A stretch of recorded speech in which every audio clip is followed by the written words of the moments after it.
শীতকাল শুরুর সাথে সাথে সিরাজগঞ্জের তারাস উপজেলা সহ চলনবিল অঞ্চলের বিভিন্ন এলাকায় কুমড়ো বড়ি তৈরি কারিগরদের ব্যস্ততা বেড়েছে। শীতকালে বড়ির চাহিদা বেশি থাকায় গ্রাম বাংলার এই ঐতিহ্যবাহী খাবারটি তৈরি এখন অনেকেই জীবিকা হিসেবে গ্রহণ করেছেন। বিস্তারিত দেখুন হেলাল আহমেদ ইহসানের প্রতিবেদনে। শীতের মৌসুমে কুমড়ো বড়ি তৈরিতে ব্যস্ত সময় পার করছেন কুমড়ো বড়ি তৈরির কারিগররা। সবজি আর মাছ রান্নাতে ভোজন রসিকরা খাবারে ব্যবহার করেন কুমড়ো বড়ি। শীতের দিনে চাহিদা থাকে বেশি, তাই কুমড়ো বড়ি তৈরিতে ব্যস্ত সময় পার করছেন সিরাজগঞ্জের তারাস উপজেলার নওগাঁ ইউনিয়নের নারী পুরুষেরা।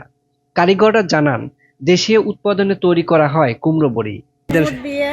ডাউল দিয়ে আমরা কুমড়া বড়ি তৈরি করি।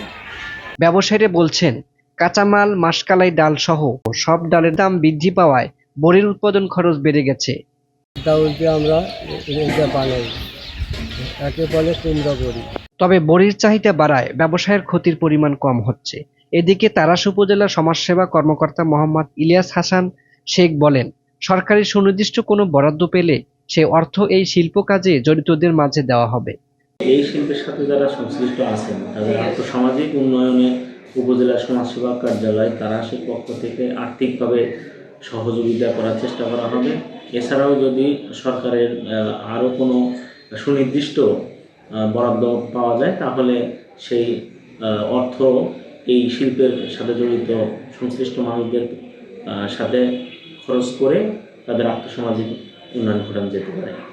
এ বিষয়ে আমরা সর্বতভাবে চেষ্টা করব। এই কুমড়ো বড়ির যে গৌরব গাথা আমাদের এই তারাস সিরাজগঞ্জ ছাড়াও এর বাইরে চলে গেছে।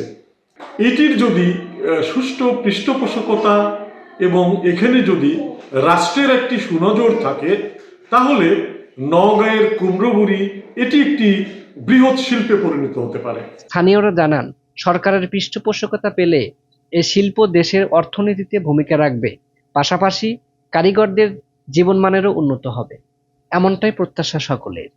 সিরাজগঞ্জ থেকে হেলাল আহমেদ ইহসান, চ্যানেল A1।